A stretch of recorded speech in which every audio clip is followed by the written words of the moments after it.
Shalom, selamat malam saudara-saudara yang dikasihi Tuhan. Apa kabar saudara sepanjang hari ini? Kita menikmati kasih Tuhan yang selalu baru dan penyertaannya sempurna bagi setiap kita. Amin. Kita jumpa kembali di Renungan Malam. Mari bersama-sama sediakan waktu kita merenungkan kebenaran firman Tuhan. Firman Tuhan itu memberikan kehidupan buat orang-orang yang setia melakukannya. Hari-hari ini marilah kita jangan sekedar menjadi pendengar, tapi menjadi pelaku firman. Tema kita malam ini, kompromi atau dijauhi. Setiap orang pasti ingin diterima di tengah-tengah lingkungan keluarga, pergaulan, atau di pekerjaan. Tapi apakah kita menghalalkan segala cara atau mengikuti cara-cara duniawi supaya kita diterima? Atau apakah kita berani memilih berpegang pada prinsip kebenaran meskipun resikonya kita dijauhi? Daniel 1 ayat 8 berkata, Daniel berketetapan untuk tidak menajiskan dirinya dengan santapan raja dan dengan anggur yang biasa diminum raja. Dimintanyalah kepada pemimpin pegawai istana itu supaya ia tak usah menajiskan dirinya. Kita tahu saudara, Daniel dan ketiga temannya Sadrak, Mesak, dan Abednego, 4 pemuda Yehuda yang dipersiapkan dipilih Raja Nebukadnezar untuk menjadi pegawai-pegawai di Babel didik selama 3 tahun. Bukankah mereka golongan minoritas? Harusnya belajar menyesuaikan diri dengan kebiasaan di Babel supaya mereka diterima. Harusnya belajar mengikuti kebiasaan di Babel yang adalah penyembah-penyembah berhala supaya mereka memperoleh teman-teman.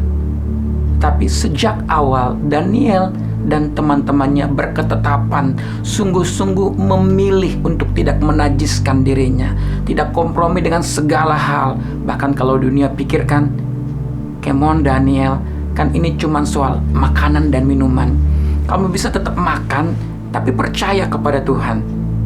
Hari-hari ini orang pasti berkata, Daniel, jangan sok suci lah. Apakah saudara takut dikatakan sok suci ketika itu untuk Tuhan? Tapi Daniel memilih saudara tidak menajiskan dirinya karena dia tahu santapan itu mungkin adalah sesajen yang sudah diberikan dulu kepada dewa-dewa.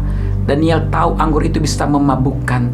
Daniel memilih hidup di dalam kebenaran, berpegang pada prinsip kebenaran walaupun nyawa sebagai taruhannya, berpegang pada prinsip kebenaran walaupun tidak ada yang membimbing, tidak ada orang tua, bahkan pemimpin-pemimpin rohani. Apa yang membuat Daniel tetap bisa memegang kebenaran, tidak kompromi? Karena kasihnya kepada Allahnya yang tertanam di dalam dirinya sejak kecil. Sehingga Daniel mengutamakan melayani Tuhan dengan sepenuh hati, mengusahakan mengerjakan apa yang berkenan kepada Tuhan. Bagaimana dengan kita hari-hari ini saudara? Mungkin kita golongan minoritas di tempat kerja kita, sehingga kita kompromi. Kita takut menunjukkan iman kita, sehingga mungkin ketika kita makan siang kita nggak berdoa, atau kita mengikuti cara-cara teman kita supaya kita diterima.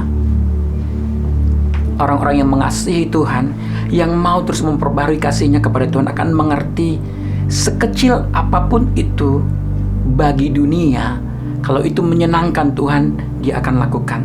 Sekecil apapun itu bagi dunia, kalau bertentangan dengan Tuhan, dia tidak akan lakukan.